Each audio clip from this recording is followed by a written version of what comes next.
शेतकरी मित्रांनो, महाराष्ट्राचं असं एक घर नाही ज्या घरामध्ये आंबा हे आवडीनं खाल्ल्या जात नाही. गरीबातला गरीब आणि श्रीमंतातला श्रीमंत हा आंबा फळ आवडीनं खातो.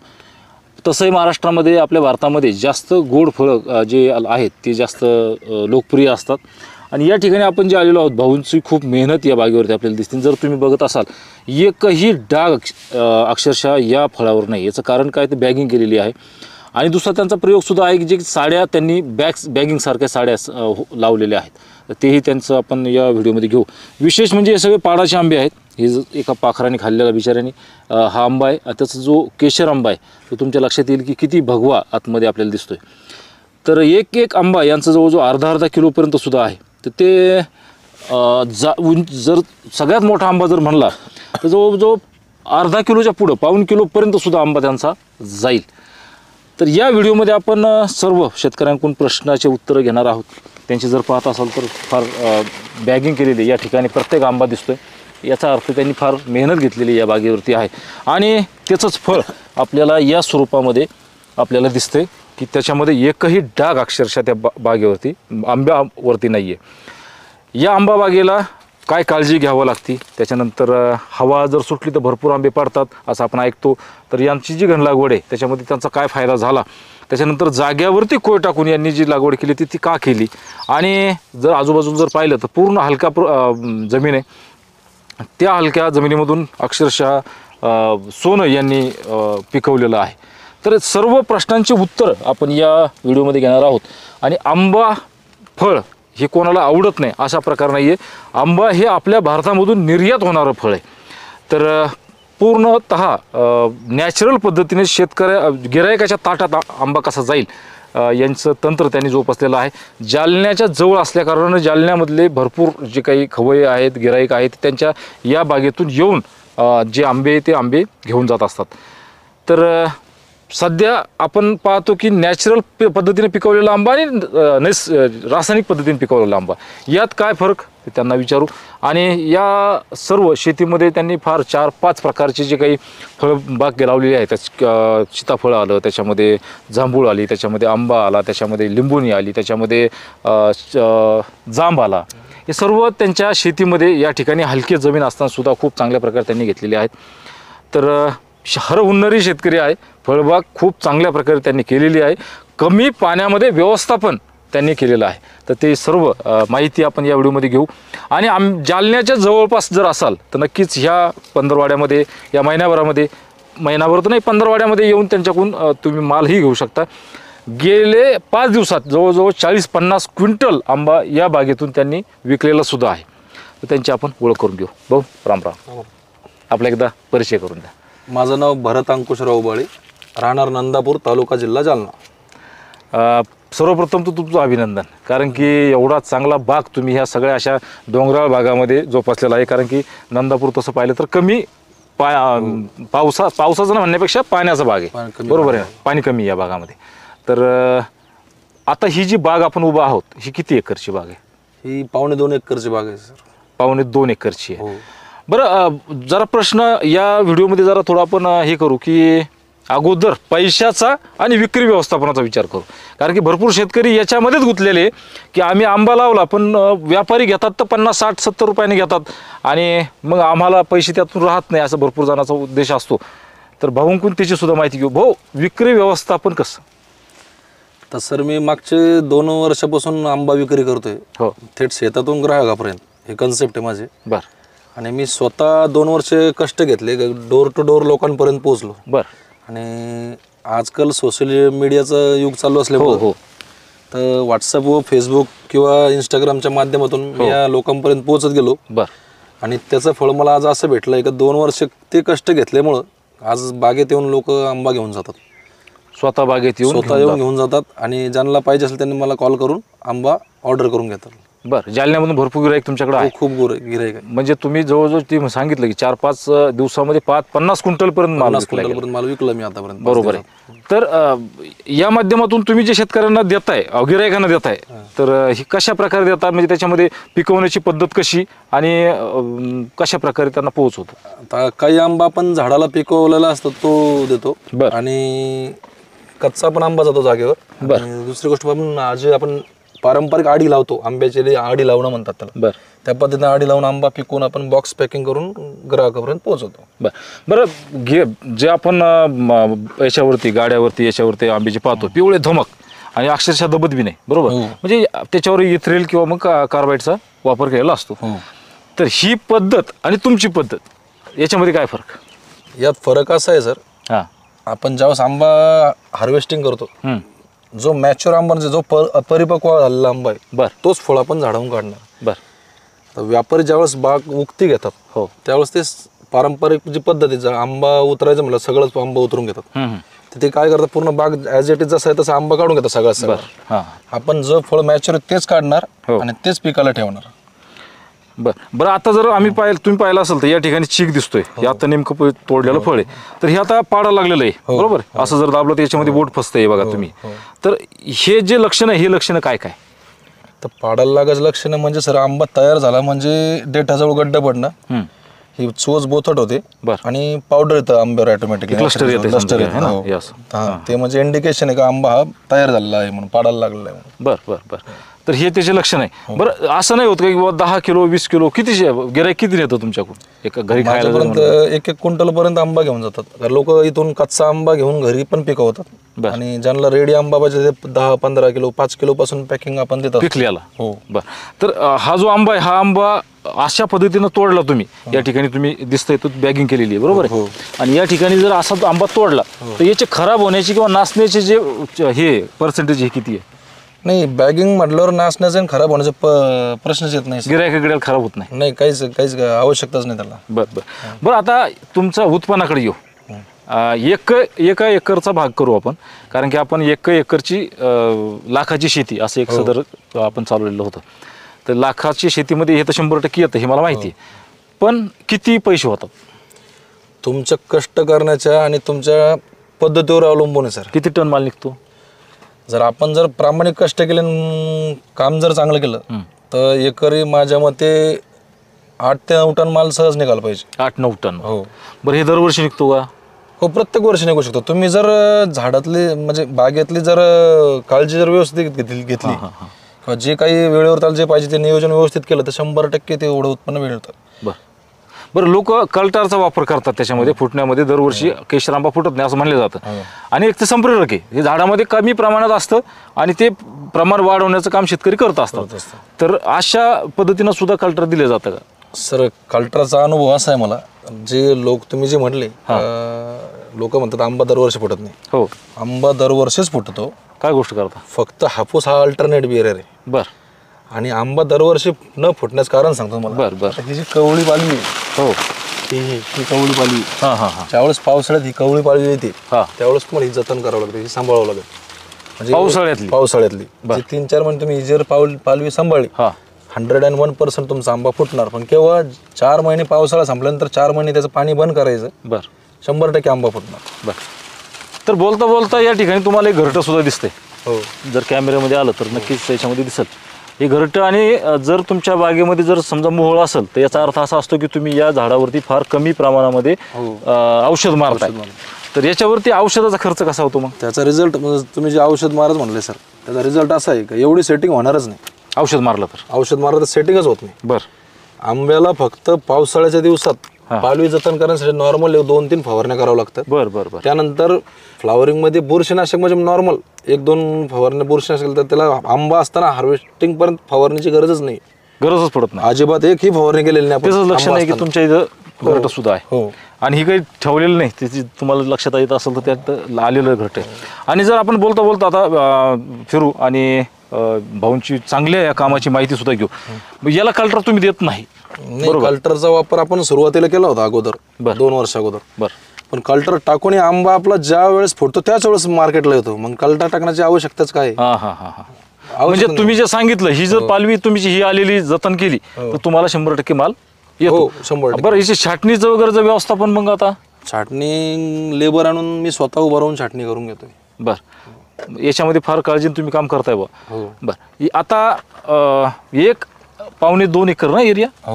1.25 एकर मध्ये अंतर काय केलं याचं? 1.25 एकर म्हणजे 15 बाय 5 वर अंतर आहे. 15 बाय 5. म्हणजे 15×5 = 75, म्हणजे एका झाडाला 75 स्क्वेअर फीट जागा तुम्ही दिलेली आहे, असंच ना? तर 15×5 करायचं काय कारण?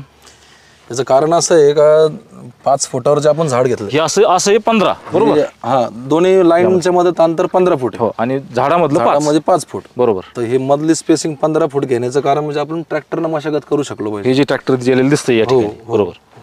कारण आजकाल लेबरचा प्रॉब्लेम असल्यामुळे ट्रॅक्टरनं मशागत करणं सोयीस्कर आहे. बरोबर आहे.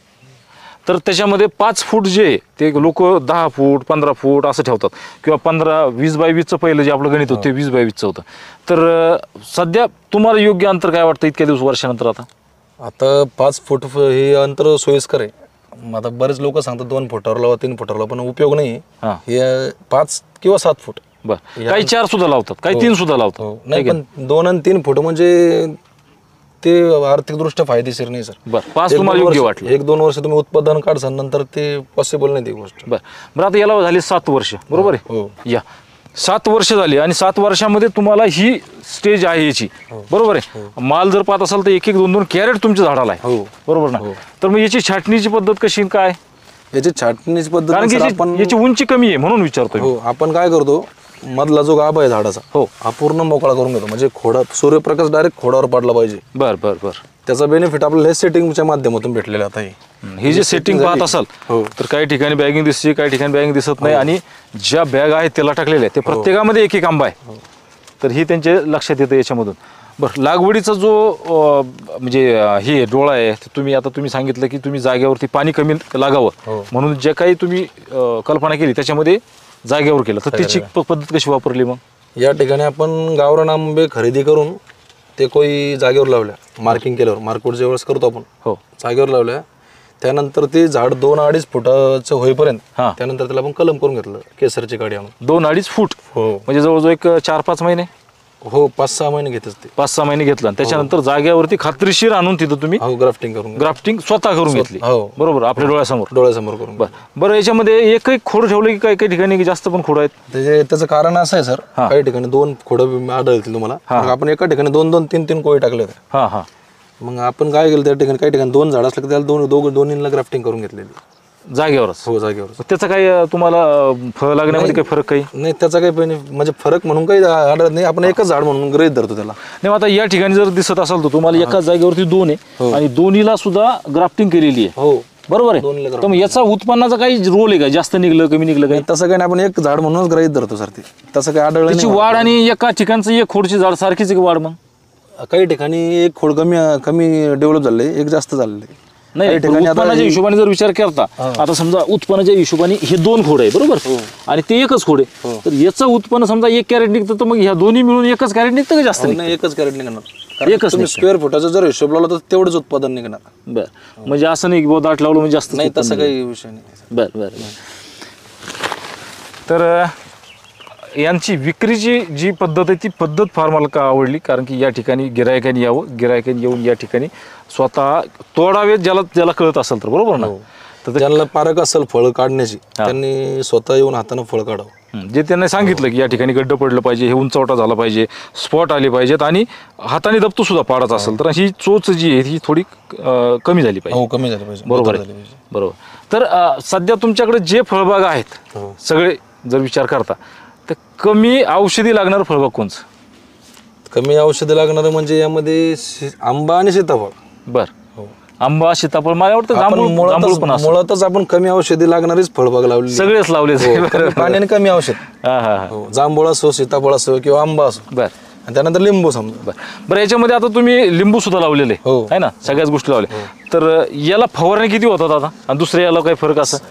वार्षिक फवारण्या आंब्याला एक मॅक्झिमम माझ्या अंदाजानं ती मला जे सांगितलं मी, कवळी पालवी वाचवण्यासाठी, ते पण पावसाळ्यात. बरं, याला 3-4 फवारणी त्यावेळेस, आणि फ्लावरिंग स्टेजला 1-2 फवारणी करावं होतं, ते पण बुरशीनाशकची. बरं, इन्सेक्टिसाइड नाही. इन्सेक्टिसाइड फवारलं तर सेटिंग होणारच नाही.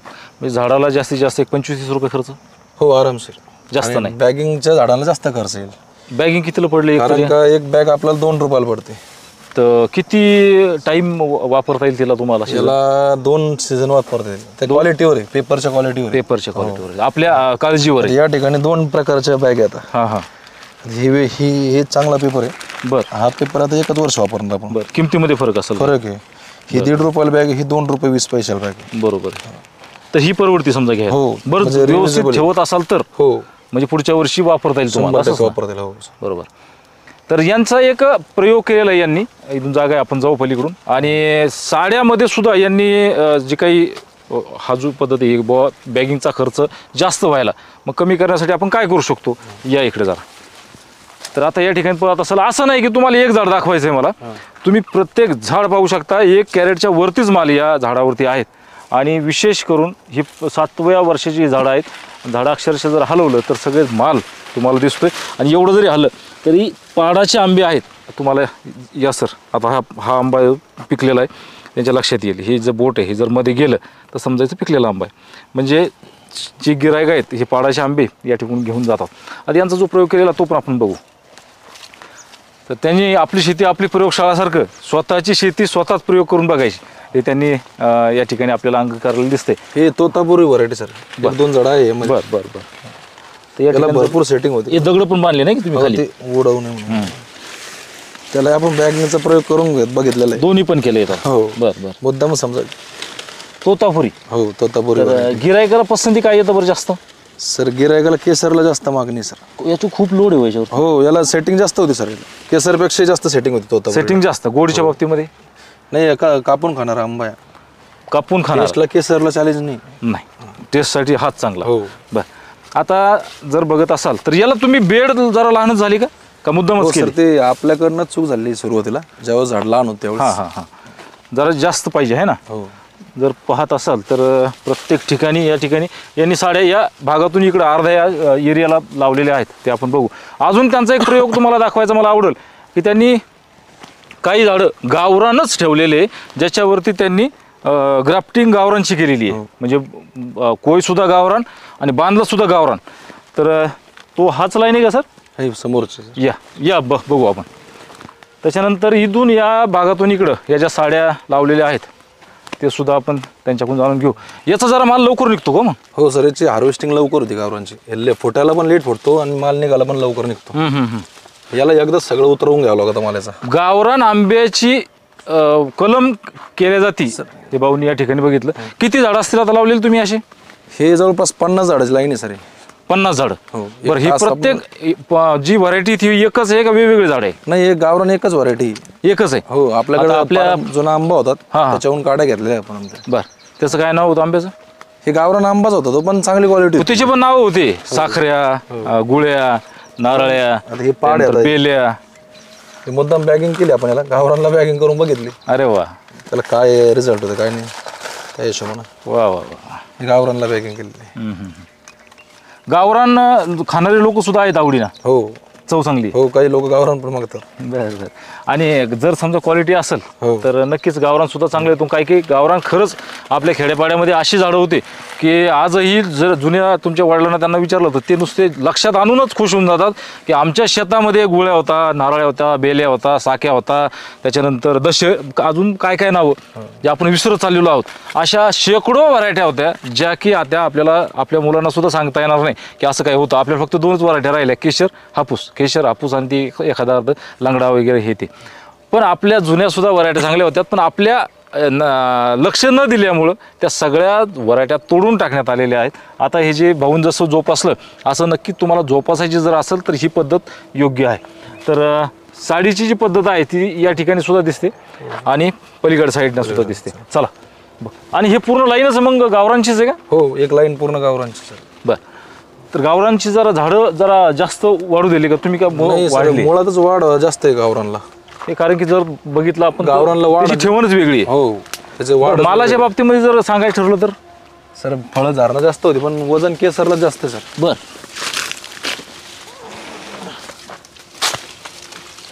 आता या ठिकाणी साड्या तुम्हाला लावलेल्या दिसतील आणि आता आपण बॅगिंग आणि साड्या दोन्ही ठिकाणी यांनी लावलेलं आहे.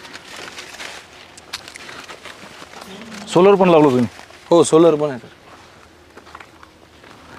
तर आंबा बाग एक झाड दाखवायचा असा प्रकार नाही. तुम्हाला सगळे झाडं बघून घ्या म्हणजे तुमच्या लक्षात येईल की कसा मेहनत या शेतकऱ्यांनी घेतलेली आहे. हलकं तुटल रान आहे आणि या हलक्या रानामध्ये त्यांनी फार चांगल्या पद्धतीनं आंब्याची जोपासना ही केलेली आहे. आमचे कॅमेरन फार त्रास घेत आहेत जरा मधून यायला जरा जागा नाही आहे. बरं एक अर्ध झाडं असं जे आहे हे कुठल्या याचं बांधलं हे गावरानच सर. हे काय झालं तूट पडलेली. तूट पडली त्याला बांधण्यात नाही आलं. हो. ठेवलं तुम्ही मुद्दाम. ड्राफ्टिंग केली त्यावेळेस ते तूट पडलेली. बरं ते ॲज इट इज तसंच ठेव. बरं तर त्याला खाली दगड लावलेली. हो याचा माल काढलेला याचा आणि याचा माल काढलेला आहे. बरं पण साईज वगैरे चांगली. आता आपण पलीकडे साईडला जाऊ. पाण्याचं काही सोय कशी सर? शेततळ्यावर 2 वर्षाले पाऊस कमी आहे आपल्याला. हां त्यामुळे शेततळ्यावर सगळं बाग जोपासलेली आहे. बरं जेवढी फळबाग आहे आपल्या सगळ्या शेततळ्यावर जोपासलेली. बरं मग आता हा जो पूर्ण भाग आहे हा पूर्ण भाग शेततळ्यावरच सगळं होतं. पूर्ण शेततळ्यावर. बोर विहीर नाही बोर बरं याला पाणी कसं लागतं मग आता? याला ड्रिपनं आपण रोज 2 तास पाणी देतो याला. 2 तास दररोज? रोज. बरं फळ धरणं असल्यामुळे रोज 2 तास. आणि याला पाणी बंद कधी करता मग याला? याचं पाणी आता बंद झालेलं आहे जवळपास. आता पाण्याची आवश्यकता नाही याला, कारण का गोडी उतरणं सुरू झालं त्यावेळेस पाणी आपण कमी केलं त्याला. बरं एकदम पण नाही कमी केलं, स्टेप बाय स्टेप कमी केलं आपण. बरं बरं बरं. जर बघत असाल तर कशा प्रकारे या ठिकाणी आंबे दिसतात. जवळपास किती आंबे निघतील या झाडाला? या झाडाला आता याचे काही आंबे काढलेले आपण सध्याला याच्यावर 40-45 आंबे असतील. बरं बरं. एक 1.5-2 कॅरेट? हो आरामशीर 1.5-2 कॅरेट माल निघणार आहे. 2 कॅरेट. आणि या ठिकाणी जर बघत असाल तर सगळे झाडं कसे आंब्यानं अक्षरशः वाकलेले आहे की नाही. तर याची जी कलम बांधली तुम्ही ती कलम किती हाईटवर बांधली होती पहिल्या वेळेस? याची कलम आपण 2 ते 2.5 फुटावर कलम केली. हे कलमची जागा आहे सर. सुरुवातीला जी कलम तुम्ही केली हा जॉईंट आहे कलमचा. तर तेव्हा एवढं झाड वाढलं होतं का मग? हो. बरं. आणि साईज अंदाजन किती झाली होती त्यावेळेस झाडाची का? हां हां. झाडाची साईज खूप मोठी झाली. अंगठ्याची आकाराची? हो अंगठ्याचं म्हणजे नाही, कलमला पेन्सिल गाडीच वापरणार. पेन्सिल गाडी. कारण वरचा शेंडा. बरोबर. तर त्याला कट करून इथं लावले गेलं. आणि मग याला तुम्हाला बेड सुद्धा करता आला असता? नाही त्यावेळेस वडले आपण, त्याच्यानंतर बेडच नाही मारले आपण त्याला. बरं याचं व्यवस्थापन जे गवताचं वगैरे ते कसं केलं जातं, खताचं कसं केलं? याला आपण खुरपणी दिली होती 2, पण आता पाऊस उन्हाळा दिवस आहे, पाणी याला जास्त लागतं त्यामुळे गवताचं वाढ झाली जास्त. ठीक आहे एवढं गवत असणं म्हणजे काही एवढी मोठी गोष्ट नाही. पण जूनमध्येच गवताचं काय म्हणजे जास्त पाऊस पडल्यानंतर सगळं चुकतं ना. त्यावेळेस ग्रास कटरना किंवा आपलं कल्टर छोटा रोटावेटर असतो. बरं. त्यांनी साफ करून घेतो आपण त्यावेळेस. बरं. आणि त्याच्यानंतर मग तणनाशक वगैरे काहीच नाही? नाही तणनाशक वापरतच नाही मी. आंब्यात नाही वापरला. नाही का? नाही. झाडावर परिणाम होतो? नाही आंब्यात मी रिस्क घेतलीच नाही तिच्या आंब्यावर वापरण्यासाठी. बरं. एकरीन पैसे किती राहत असतील एक अंदाज? अंदाजे तर लाखात शेतीच्या हिशोबानं 2 लाख ते 10 लाखापर्यंत उत्पादन होतच आंब्याचं. 2 लाख ते 10 लाख. 10 लाख. तुमच्या कष्टावर आहे, तुम्ही नियोजन कसं त्यावर अवलंबून. विक्री व्यवस्था. विक्री व्यवस्था. बरं आता यावर्षी जरा जास्त लवकर आभाळ आलं, याचा काही परिणाम आंब्यावर? हे वातावरण चांगलं आहे, फुगवण जास्त होते सर. कारण का अजून आपला जरी पाऊस पडतोय तर उन्हाळा संपलेला नाही. आणि आंब्याचा खरा सीझन हाच आहे आता, हा महिना. बरं. आणि केसर 5 मे नंतरच केसर मॅक्झिमम मार्केटला येणार. बरोबर. त्याच्या अगोदर जो काही केसर आला आहे तो इथिलीन किंवा कार्बाईडमध्ये पिवळा करून बळजबरी अक्षय तृतीयेच्या वेळेस आणलेला आहे तो. बरोबर. आणि हा जर तुमच्या पाडाचा विकायचा असेल तर त्याला हा सीझनच लागणार. हो बरोबर ना. आपल्याकडे मराठवाड्यामध्ये केसर 5 मे नंतरच. बरोबर. तुम्ही कल्टार वापरा किंवा नका वापरू, आंबा याच महिन्यात येणार केसर. विक्री ह्याच महिन्यात. हो. कल्टरने जर झाडं बी खराब होते असं ऐकलं काहीतरी. आता ते आपण तेवढा अभ्यास केलाच नाही, पण शास्त्रज्ञांचं काही सांगणं आहे का बाबा कल्टरनं झाडाची लाईफ कमी होते म्हणून. बरं. याला तुम्ही बोर्ड पेस्ट पण लावले? हो दरवर्षी बोर्ड पेस्ट करतो. बरं. डिंक्याचा वगैरे परिणाम काही? काहीच परिणाम नाही याची ही काळजी घेतल्यामुळे डिंक्याचा परिणामच नाही, वरती जातच नाही. बरं. पर्णगुच्छ वगैरे काही? पर्णगुच्छ ज्यावेळेस आपण कटिंग करतो त्यावेळेस जर फवारणी नाही केली तर 100% पर्णगुच्छ दिसतो. आपल्या बागात दिसणार नाही पर्णगुच्छ. पर्णगुच्छ कधीच तुम्हाला आलाच नाही का आता? नाही आला. 1-2 झाडावर आढळला होता. बरं. पण ती आहे का जरा गंभीर समस्या आहे का? खूप गंभीर समस्या सर. पण बुरशीनाशक तुम्हाला मी जे सांगितलं, फ्लॉवरिंगच्या काळात किंवा पावसाळ्यात 1-2 फवारणी आपण बुरशीनाशक केला, ज्यावेळेस कटिंग होती तुमची त्यावेळेस 100% तुमची फवारणी झालीच पाहिजे बुरशीनाशकाची. जर तुम्ही ती फवारणी नाही घेतली 100% पर्णगुच्छाचा परिणाम दिसणार. बुरशीनाशक जर घेतलं नाही तर. बरं. तर त्याचा जे नवीन शेतकरी आहेत त्यांनी नक्कीच त्याचा विचार करायला पाहिजे. मस्त वाटायला जरा आजूबाजूला सगळे आंबे आणि त्याच्यामध्ये आपण बसलेलो. आणि विशेष म्हणजे हे पैसे देणारं झाड आहे. शेतीमध्ये जेवढे लावले पैसे तेवढे पैसे त्यातून व्यावसायिकता जपली पाहिजे, पैसे आले पाहिजे. शेतीतून बाहेर जे काही आपल्या आता शेती करायला पोरं तयार नाही त्याचं कारणच हे की लावताना आपण 10 रुपये लावतो आणि परत घेताना पिगमीसारखे जास्तीत जास्त 9 रुपये 10 रुपये 11 रुपये एवढेच घेतो. पण त्या पटीमध्ये व्यवसायाच्या पटीमध्ये शेतीतून पैसे येत नाही जे की भाऊने आणलेले आहे. तर किती पटीनं ह्या बागेमध्ये पैसे मिळत असतील बरं? ह्या बागेमध्ये सर आता मला तरी अपेक्षित जवळपास 5 ते 10 लाखापर्यंत उत्पन्न अपेक्षित आहे मला. 5 ते 10 लाखापर्यंत. अपेक्षित म्हणजे माझी तेवढी अपेक्षा आहे, त्याच्यावर पण जाऊ शकतं हे नाही सांगू शकत मी. शेवटचा आंबा विकेपर्यंत मी ते टोटल देऊ शकत नाही. फक्त तुम्हाला सांगतो मी निश्चित मी 5च्या पुढेच जाणार. बरं, बरेचसे शेतकरी अशी कमेंट करत असतात, एवढं चांगलं पीक आलं, एवढा चांगला व्हिडिओ तयार केला, एवढा चांगला टाकला, याचा अर्थ यांना रोपं विकायचे असतील. असे बरोबर, ते जरा क्लिअर करा. सर मी कोणीही शेतकरी असेल माझ्या प्लॉटवरला त्याला मी हेच रिकमेंड करतो का तुम्ही इन सिटू लागवड करा, आंब्याची विशेष म्हणजे. बरं, माझी नर्सरी नाही आहे, रोपे विक्रीचा व्यवसायही नाही आहे, आणि आंबा लागवड करताना इन सिटूच लावा. त्याला कारण असं आहे का ज्यावेळेस तुमच्याकडं पर्जन्यमान कमी असतं त्यावेळेस तुम्हाला झाडांची म्हणजे जे ग्रोथ आहे ते ॲज इट जसेच तशी असते, आणि दुष्काळ पडला समजा आणि झाडाचे डेथ होत नाही किंवा मर होत नाही. आणि दुसरी गोष्ट असं आहे का ज्यावेळेस तुम्ही रोपं लावणार नर्सरीतून त्यावेळेस त्या रोपाचे जे मुळं आहे ते खोलपर्यंत जाणार नाही, त्यामुळे तुम्हाला पाण्याचा तुटवडा वाचणार. छोटं मुळं हे खाली गेलं पाहिजे. हो, आणि आपलं जे मराठवाडा एरिया आहे 7-8 वर्षात 1 वर्ष असं जातच का कमी पर्जन्यमानाचं. बरोबर आहे. आणि मी ती दूरदृष्टी ठेवूनच या पद्धतीने लागवड केलेली आहे. म्हणजे असं सगळे धरा की तुमच्याकडे पाऊस पडलाच नाही, कमी पडला तरी हे झाडं जळणार नाही बघ. मला गॅरंटी आहे माझं झाड जाणारच नाही. हा, एखाद्या वेळेस माल नाही निघणार पण झाडाची मर नाही होणार. त्याचं कारण की त्यांचं जे मुळं आहे, सोटमुळं हे खोल गेलेलं आहे. जवळपास आपल्या इकडची जी गावरान आंबे, ते गावरान आंबे तुम्ही जर पाहिले असतील तर खोल जाऊन पाणी ओढायचं काम ते करत असतात. तर त्याच्यामुळं त्याचा फायदा हा सरांना या ठिकाणी झालेला आहे. आणि त्याची दूरदृष्टी आहे, कारण की आपण जे काही बॅगमधले आंबे लावतो त्याच्यामध्ये त्यांना मर होईल, बरोबर ना, ही अशी भीती होती. म्हणून त्यांनी आता ही कोळी टाकून लागवड केलेली. बरं, कोळी टाकत असताना काय विचार केला तुम्ही, कशा आंब्याची कोळी टाकली? आपण गावरान आंब्याचे कोळी जमा केलं सर, आणि काही शेतातल्या होत्या आपल्या जुन्या आंब्यांच्या, काही आपण मार्केटमधून गावरान आंबा खरेदी केला. हे जाफराबाद त्या साईडला जास्त आंबा आहे गावरान. पण 1-2 क्विंटल आंबा आणून आपण ते घरीच पिकवून खाल्ला तो सगळ्यांनी, घरच्यांनी. त्या कोळी एका ठिकाणी जमा करून 8-15 दिवसानंतर त्याला बायोस्टीनमध्ये ट्रीटमेंट करून त्याची आपण सरळ मार्किंग करून लागवड केलेली आहे.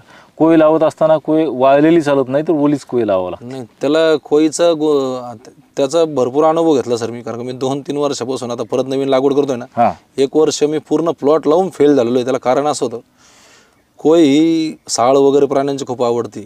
मी मल्चिंग करून आंबा लावला होता परत नवीन प्लॉट, पण त्या साळीनं माझा एकही आंबा ठेवला नाही. मागच्या वर्षी मी कंपाऊंड करून कोळी टाकून आता ते ग्रोथ व्यवस्थित करून घेतलेली.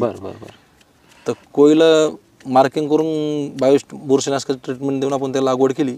आता नवीन प्लॉट आपला 2-2.5 एकरचा आहे, यावर्षी त्याची ग्राफ्टिंग करायची आपल्याला. म्हणजे याचा फायदा पाहून नंतर तुम्ही दुसरी लागवड केली. हो.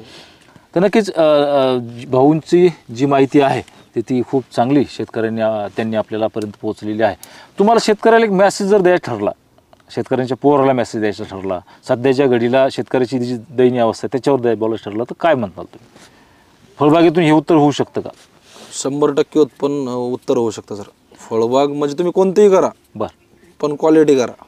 बरं, मला एक सांगा, समजा साधारण सामान्य माणसाचं जे खर्च असतो की व्यवस्थित जगणं ज्याला म्हणतात, स्वतःच्या ज्या अपेक्षा आहे त्या न मारता जगायचे, तर अशा सामान्य कुटुंबाला जे पैसे लागतात ते पैसे किती एकर ह्या आंबा बागेतून तयार होतील त्या शेतकऱ्याला? सर मी कमीत कमी सांगितलं 2 लाख रुपये उत्पन्न जर झालं तरी भरपूर आहे आंब्यातून. हां, तुम्ही जेवढा खर्च करता ना त्या तुलनेत 2 लाख रुपये खूप झाले आंब्यासाठी. त्या हिशोबानं नवीन जे तरुण वर्ग आहे यांनी आंबा पीक करायला काही हरकत नाही, कारण आंब्या पिकाला स्कोप खूप असा आहे का तुम्ही एक्सपोर्टलाही आंबा देऊ शकता. कारण रेसिड्यू लेवल मेंटेन करण्यासाठी त्याला फवारण्या करायची जास्त गरजच नाही. नाही, पण त्याला जगायचं चांगलं आहे आपल्याला, असा प्रश्न होता माझा की त्यांनी किती एकर आंबा लावा?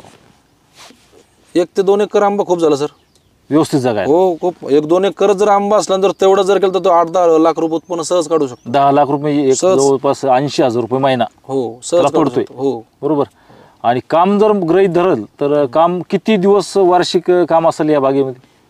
छाटणी झाली, छाटणीचं समजा 1 एकर जर बाग असेल तर लेबर किंवा घरी जर छाटणी केली तर 4 ते 5 दिवसात छाटणी पूर्ण होऊन जाते. बरोबर. तुमचं वार्षिक फवारण्या पकडा 5 ते 6 फवारण्या. 1-1 घंटा रोज, 1-1 तासच पकडा रोजचा. 5-6 तास मग ते दिवस म्हणून धरताच येत नाही आपल्याला. बरोबर. आणि खुरपणी वगैरे म्हटलं तर समजा ते 8-10 दिवस पकडा.